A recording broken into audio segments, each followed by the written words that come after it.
Hi, this is your instructor, Dr. Mayaz. Um, Today is the last topic of chapter 14. It's a continuation of the principle of work and energy. The focus is the conservative forces, potential energy, and conservation of energy. The topic concerns with forces that are conservative. We'll learn today what a conservative and non-conservative force are, the potential energy, and the conservation of energy law. Some of the problems doesn't have any heat dissipation or any force or frictional losses or any of the non-conservative forces. The non-conservative force means that you cannot reverse the force and obtain the energy back to the system. For example, friction. Once the friction is induced in a system, you cannot bring it back because it's radiated or converted into heat. That's something you cannot collect and put back into the system. However, if you have a spring and you stretch it, let's say you stretch it by a distance of delta x, once you release your hand from the spring, it will go back to its initial position and it will bounce back and forth. Assuming that the spring doesn't have any internal losses in its structure and it doesn't have any friction losses or any kind of losses such as acoustic losses, then this spring force is considered to be conservative. However, friction force that results from an object sliding on a rough surface is considered to be non-conservative force. For example, in this application, you see in the presentation a roller coaster. Suppose that there is no friction between the cart and the rail, and that cart is going down the hill from point A and passing the loop on B and C and continue forward on a horizontal line, as you can see. The question could be, given that this system is a conservative system, meaning that all kind of forces that within this system as its component or as individual masses changing states or positions, if you assume that these is not affected by any non-conservative force, then we can say that the entire system is a conservative system. In this instant, the problem becomes much more simpler, and that's the goal of today's lecture, is given that knowledge of a system, whether it's a conservative or non-conservative, how can we utilize that to solve for the unknowns? So, for example, in this problem, can we determine the minimum height of the hill A such that the car can travel around both the inside loops without leaving the track?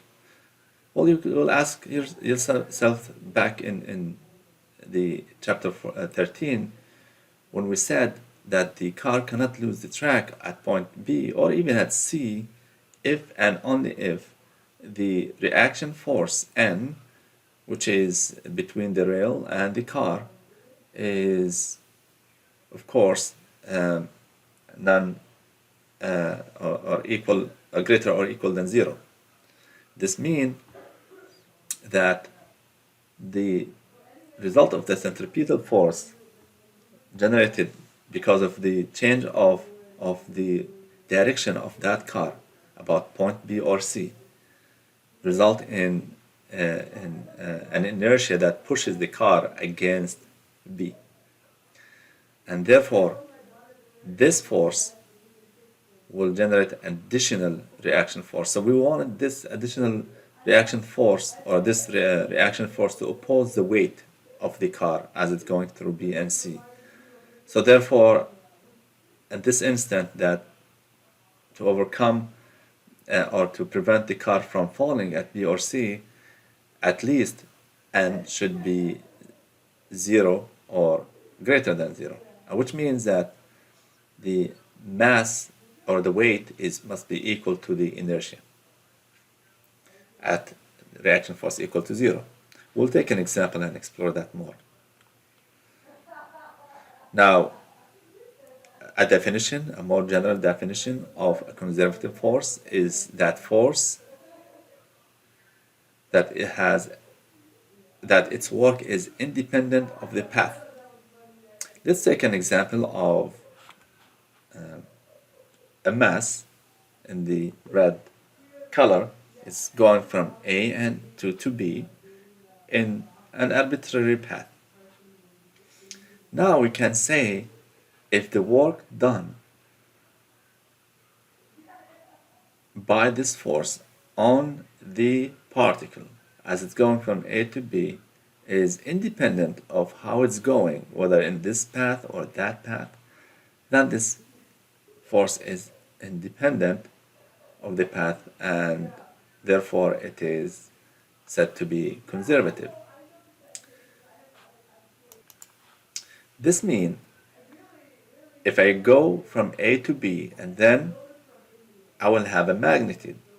That magnitude is same as the magnitude going from B to A, but it's going to be in the negative value because assuming this is in a potential field like a gravitational field, then the F dot dr is going to be equal to negative F dot negative dr because we're going opposite direction, which defines the work. Another way of saying it, if I sum the entire work done on this particle as it's going from A to B and from B to A, it's going to be equal to 0 because simply each travel is the same but opposite in the magnitude. In mathematics, it's called closed loop integration or closed path integration. So we see that circle on the integration symbol. This means closed path integration, meaning that you go from A to B and then you go from B to A. So if you're going to break this down, it's integration of two parts, from A to B and B to A of F dot dr. So that's what it means. So in summary, we can say that the work done by conservative force is independent of the path, but it depends on the state or the positions. Let's say it does matter how A and B are spread apart in the scale of the position. And they're said to be also a conservative force to be independent of the velocity and acceleration. So I don't really care what's happening during this travel, or what I care about the position of A and the position of B. I do care about the kinetic energy later on of A and B, or the state of A and B as we use the conservation of energy law. Now, a more rigorous definition can be simplified by use a new function. We're going to call it potential function. And this potential function, as we will be enormously used in this text or in this section, is defining does define the potential energy of a conservative force. Alright, so what are the type of conservative forces that are popular? Well, in mechanical engineering, we're going to deal with the gravitational, conservative gravitational force and spring force, and both of them are conservative forces, assuming that there is no losses in the spring coil and there is no drag force under the gravitational force. Therefore, the system that comprises these two forces has a total potential energy equal to summation of these two. One thing about the spring potential energy and gravitational, they are both scalar quantities. Spring, as we will see, always positive. Gravitational potential energy, it can be a positive or negative depending on the datum that you use. So potential energy is a measure of the amount of work a conservative force will do when a body changes position. Okay. Let's first take the potential energy due to the gravity. And always when you use the conservative systems, you must determine the datum. A datum is a user selection, so it's up to you where to select that. Always select such a way that simplify the calculation. The potential energy of a particle is equal to its weight multiplied by the distance reference to the datum, where it's positive above the datum and negative below the datum. For example, if I choose the datum to be here, then the potential energy of that particle is, due to its weight, is 0.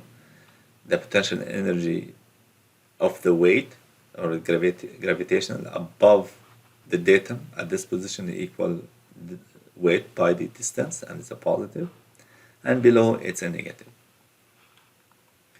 However, when we deal with the elastic potential energy, always we mention that the spring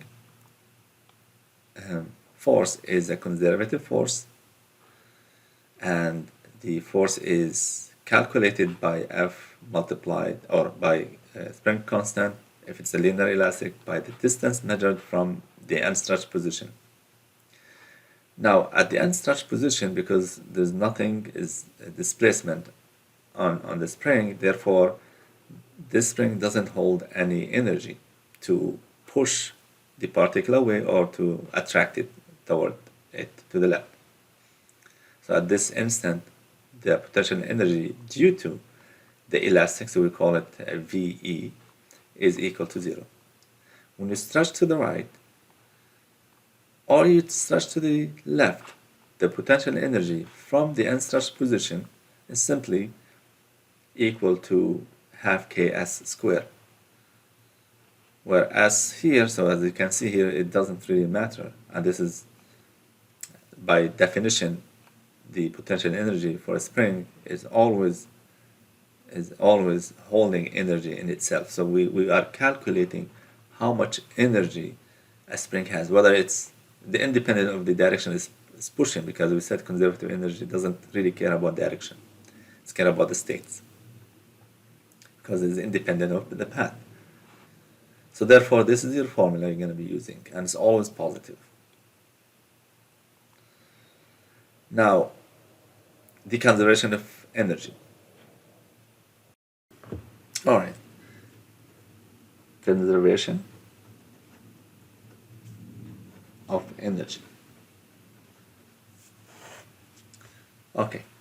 Let me go back to the principle of work and energy. Principle of work and energy. It says what? It says that if I have a particle, and let's say this is our datum, and this is state 1, and this is state 2, we said that summation of all potential energies, for all the work applied on the particle as it's going from 1 to 2, plus the kinetic energy of the particle at state 1 equal to the kinetic energy at 2. Right? Now, this portion can be written into two parts: summation of all potential energy, conservative, plus summation of all kinetic energy non-conservative plus the potential energy 1 equal to the potential energy 2. Now for the conservative system, this part is 0, meaning we have here dealing with forces that independent of the path. I will say the main two things we'll look at are first the gravity and also the spring.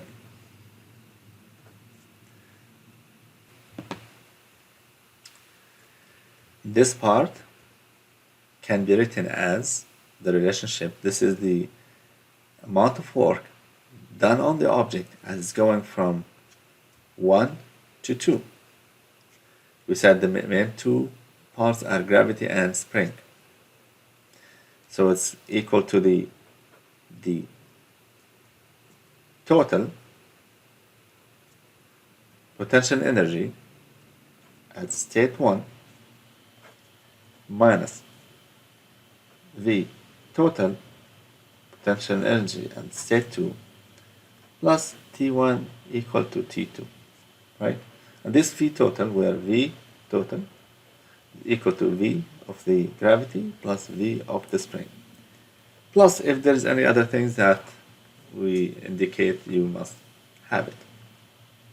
So the change in the amount of work required to move the particle from 1 to 2 is equal to the potential energy at 1 minus potential energy at 2. Okay? Alright, so I can write this, rearrange that, and say it's a V total at 1 plus T1 equal T2 plus total potential energy at 2. And that is your conservation of energy law. So one thing about this is that this quantity, independent of the state where it is at, should be always constant. So it doesn't matter because there is no dissipation independent of the path. So the energy, you cannot regenerate the energy, the energy is not dissipated, so it's always constant at 1, 2, or 3, or 4, any state. Okay? And remember that the kinetic energy is a measure of the energy stored as a result of the object motion, so it's equal to half mv squared. Let's take an example. I'm going to use this presentation since it does have a good illustration to bring the idea closer to you. Now we have a 4 kilogram collar C, so this is a 4 kilogram. Initially it was at point A, which is traveling along this pipe that has two fixed ends. The spring constant, so this collar is attached to a spring and the spring end is pinned at the collar and somewhere in the wall. The spring constant is given by 400 Newton meters, so as a unit. The unstretched length of the spring is 0.2. So normally when there is when the spring is not pressed or stretched, its height or length is 0.2. This is when its potential energy is 0. We want to find the velocity of the collar at point B. Okay? Alright, so what makes this collar traveling from A to B, many things, is that first of all, assuming that initially this collar at point A has a velocity equal to 2 meters per second. Now giving that there is no friction mentioned, there is no external forces that leads to dissipation of energy, we can say that this system is conservative, and therefore I can simply use the principle of work. Instead of using the principle of work and energy, I can use the conservation of energy, where the total energy at point A equal to the total energy at point B. and the total energy at point A is a summation of the kinetic energy and the total potential energy, and the total energy at B is equal to the kinetic energy at B plus the total potential energy at B, and both of them here and there are equal. Now the first step is to select your datum. A datum is a reference that will help me calculate the potential energy of the weight, because the weight requires you to know where is that particle in the reference of the datum. Okay. All right. So before we move to the next slide, what do we have? We have an unknown, which is the velocity at B. I know the velocity here, I know the height. If I choose the datum to be at the horizontal that passes through A, then the potential energy due to weight at point A is equal to 0, because Wy is equal W multiplied by 0. However, the potential energy at B will be negative, because assuming this setup is sitting in a vertical where gravity is going down, so it's below the datum that I chose, and it's going to be negative weight multiplied by the height measured from the datum from here to here, which is going to be 0.5. The second portion that we need to consider is the kinetic energy, which is here half mass multiplied by the velocity, which is 2 meters per second squared. And looking at B, the kinetic energy is half mass VB squared, where VB is the unknown. The last part is the spring, the potential energy due to the spring, which is a conservative. Over here, because the spring is stretched by the unstretched position is 0.2, so this spring is here stretched by 0.1, because when the collar is at C, it's stretched from the normal position by 0.2 minus 0.1, which is equal to 0.1. So the 0.1 comes, so potential energy becomes half K multiplied by 0.1 squared. And when C collar is at point B, so it's going to be stretched from 0.2, because by a distance of 0.5 minus 0.2, because the distance from here to here is going to be the hypotenuse of this triangle. The hypotenuse of this triangle from here to here is 0.4, right? 0.4, I'm sorry, from here to here is 0.4, from here to here it's going to be 0.4 minus 0.1, which is 0.3, so 0.3 squared plus 0.4 squared, everything is under square root, it's going to give us 0.5. So the stretch position, or the amount of stretching happening to the spring as it's traveling to B, is going to be equal to the 0.5 minus the 0.2. So that's the amount of the elongation experienced by the spring. Alright, so to put this in sentences and equations, we select the datum, the velocities at B, or the potential energies at B is broken down into two parts: the potential energy, which is and the elastic and potential energy. The elastic, we said, always positive, is equal to 0.5 or half the spring constant multiplied by 0.5 minus 0.2 that I discussed, minus because the color is below the datum. Weight, this is mass by the 9.81, multiplied by the height from the datum from here to here is 0.1 plus 0.3, so it's 0.4. The kinetic energy at B is equal to half mass VB squared, where velocity at B is unknown. So therefore, the potential energy also can be at A can be calculated. The kinetic energy is half mass velocity at A squared. Velocity at A is known, and the potential energy at A is only due to the spring, because the datum is fixed at A, so therefore the height from A is 0. So we don't show it. So the potential energy due to the spring, elastic spring, is a positive one always, as equal to half the K, which 400, multiplied by the distance stretched, the displacement stretching, which is 0.2 minus 0.1 squared.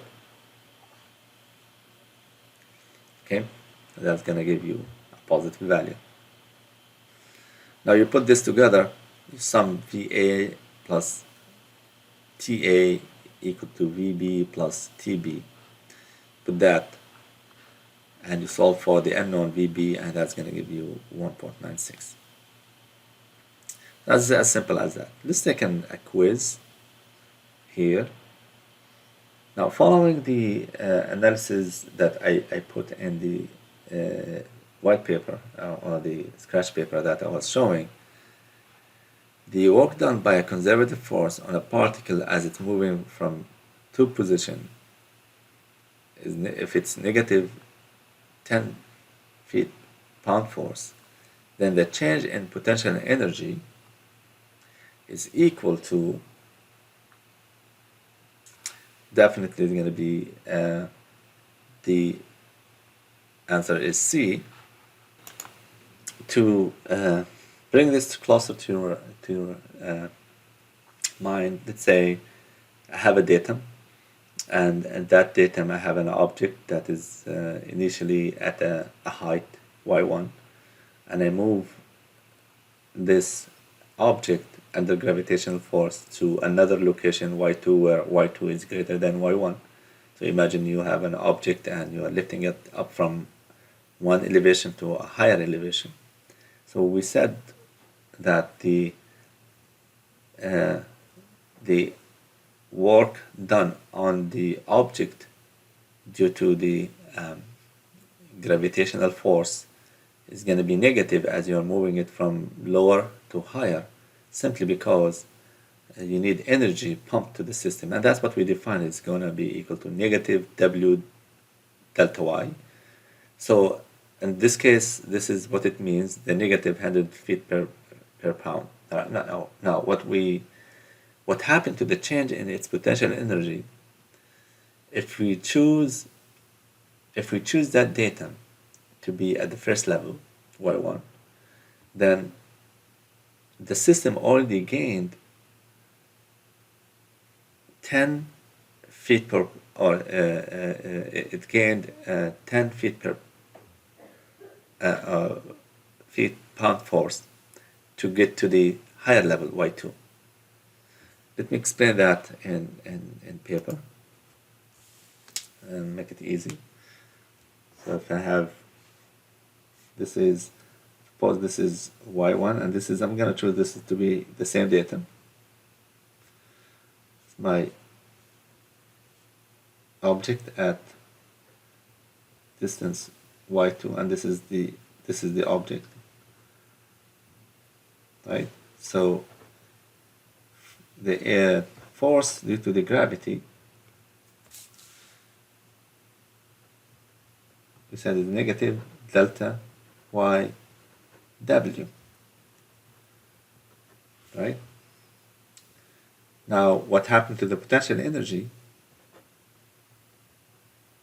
has increased, let's say at state 2, or which is equal to Vg at state 2, because it's above the datum, is equal to y2w, and this is equal to y2 minus y1w, where y1 we chose to be 0, so this is equal to negative y2w, right?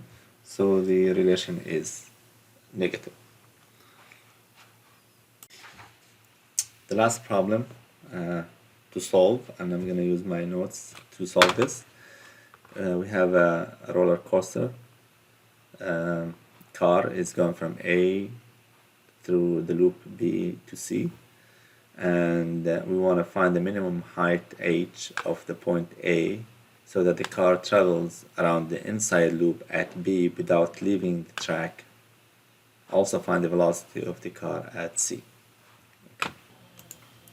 Alright, so step number 1 is to sketch your problem and label the known and indicate the unknown. So what do we have?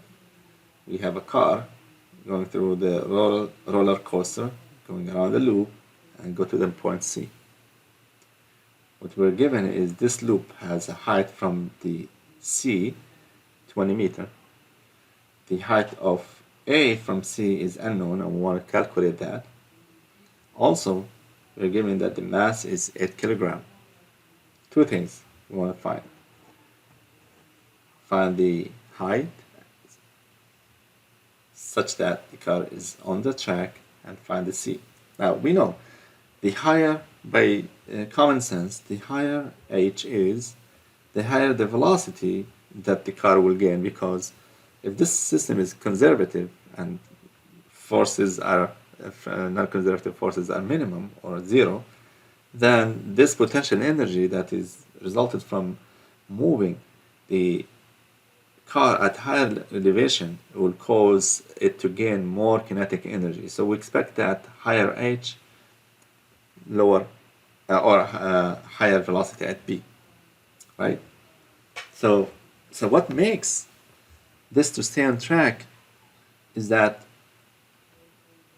the centrifugal force generated onto the particle as it's passing through this inverted position is going to generate reaction force that keeps that car on the track, and we'll discuss that, and that's the key. So before we get to that point, so we have step number 2. Decide if this system conservative or non-conservative. If it is non-conservative, then we have to use the principle of work and energy, or use the equation of motion. Or if it's conservative, then problem becomes more easy. Now looking at this system and assuming this is the gravitational force, gravity, there are only two kind of forces, or one force is the gravity. So only gravity force acting on the car as it goes from A to B to C, right? Therefore,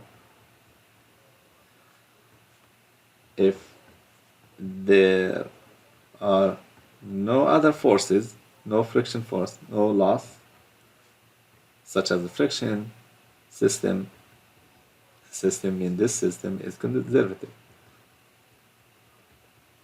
So first you have to decide if it's conservative or not. Okay.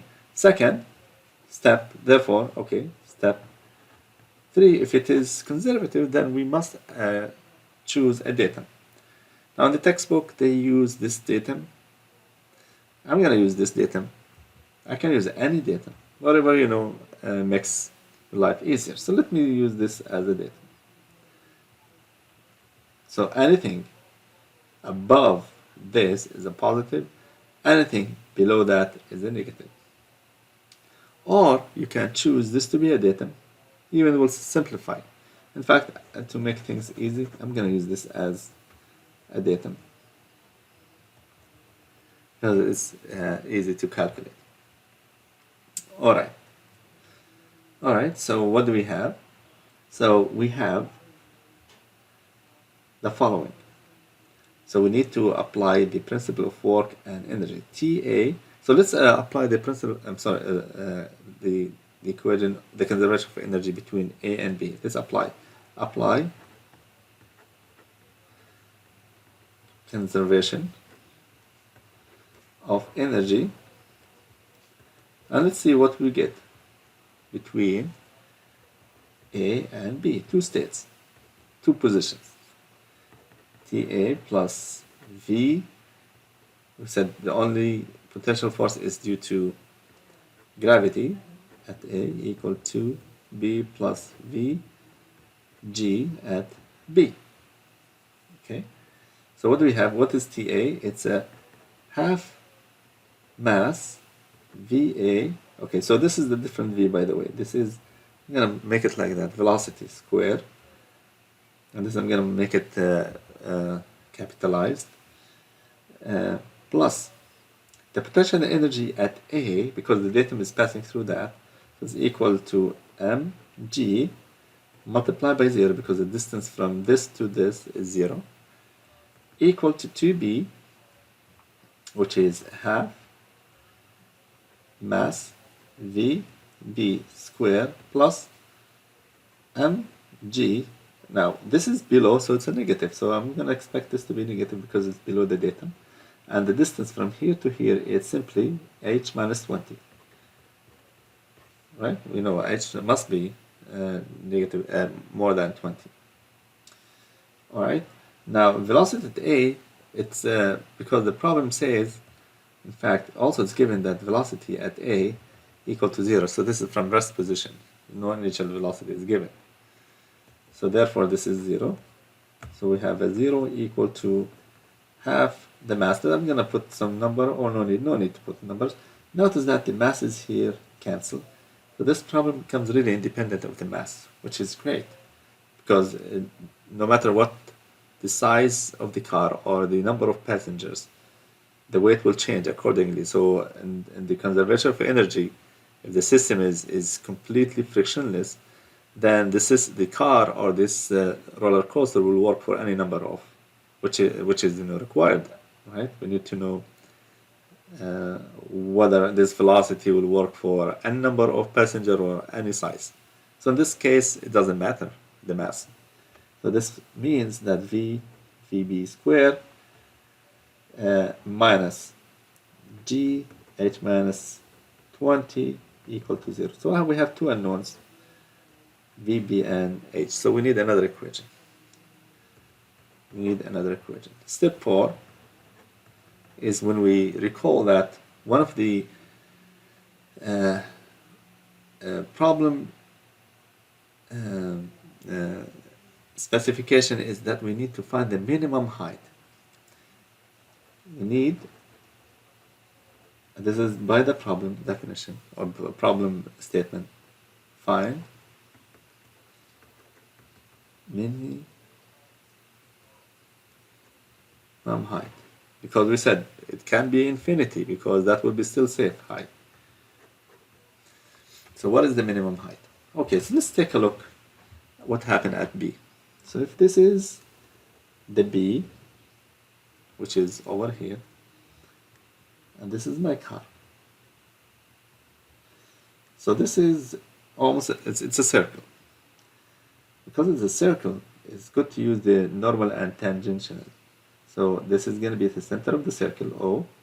So in normal and tangential analysis, I can use this to be my normal direction, and I can choose this depending on the path. Let's say this is my UT, right? Okay, UT is the tangential component. In the UN, draw the free body diagram. I have the weight, right? And because this is concave, and well, here's the thing: is the let's see.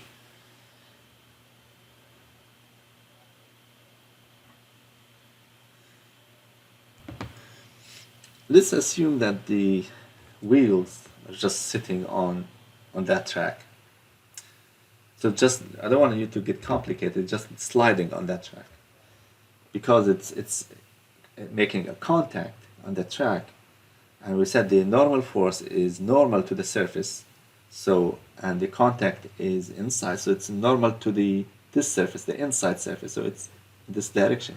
And so this is your reaction force. So this is your free body diagram. This is equivalent to the kinetic diagram, where I choose that my kinetic or my inertia to be in the same direction of the un, which is m, okay, and v squared over rho. That's my inertia. So if I apply summation of forces in the n direction, which is equal my inertia, m v b squared over the rho, which is going to be my radius, equal to, okay, the positive is this direction, so it's a w plus n. So therefore, n equal to, or yeah, well, I can do that, m vb squared over rho minus mg. Okay, so what does it mean? Now, the minimum height. So what makes this? So this is the reaction force. The reaction force is simply the centrifugal force minus the weight. The higher the velocity is, the higher the reaction force that will keep that on that rail. Now the minimum force means barely the force is holding, or the reaction force is holding that, you know, car on the track. Meaning that, you know, when you walk and lift your leg, the moment you lift your leg off the ground is that when you don't have that reaction force. So we're looking at when the car doesn't have a reaction force, which is mean doesn't have a contact. And in that instant, this is the minimum force that will keep the car on the track. So if n almost zero, car will start falling. I know it doesn't sound, I mean, yeah, it will start falling. If n is greater than 0, car is on track, according to that, on the track. So the minimum is when n equal to 0. Therefore, I use this second equation, 0 equal to, or n equal to 0. Now, if this is equal to 0, then I can cancel these two. So anyway, so this is going to be VB squared over rho is my radius of that circle, which is 7.5, minus m, we already canceled it, minus 9.81. And therefore, VB squared equal to 9.81 multiplied by 7.5, and VB is square root of that, and that is gonna give us a value of 8.7.57, and the unit is meter per second. All right. So we found the velocity, step 5. I'm gonna try to make it fast. So now we know what we're doing. Step number 5. Substitute that into this equation to calculate the height. Substitute VB in equation 1, and calculate h. So therefore, what do we get?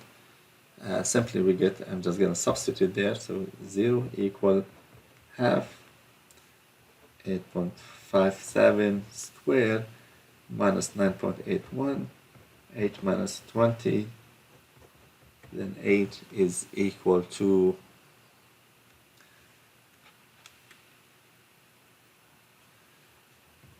12.5. 23.75 meter.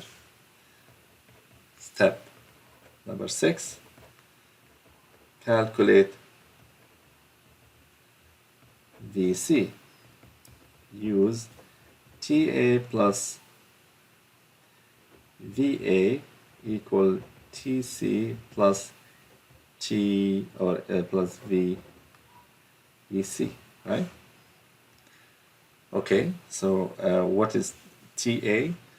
TA is 0 plus VA, using the same datum, is 0, equal to TC, the kinetic energy of the particle at C, which is equal to half mass, and mass is 800, VC square, kinetic energy, minus, because it's below datum, 800, multiplied by the weight, by the gravitational constant, multiplied by the distance, now which we calculated. So we calculated that h here to be 23. So from here to here is 23. So now we have that value, 23.75. So here you notice that, weight doesn't matter, or mass doesn't matter, and VC therefore becomes 21.6 meter. So this will conclude the conservation of energy. I'll post some assignment related to this. And with this topic, we conclude chapter 14, which will be part of the exam.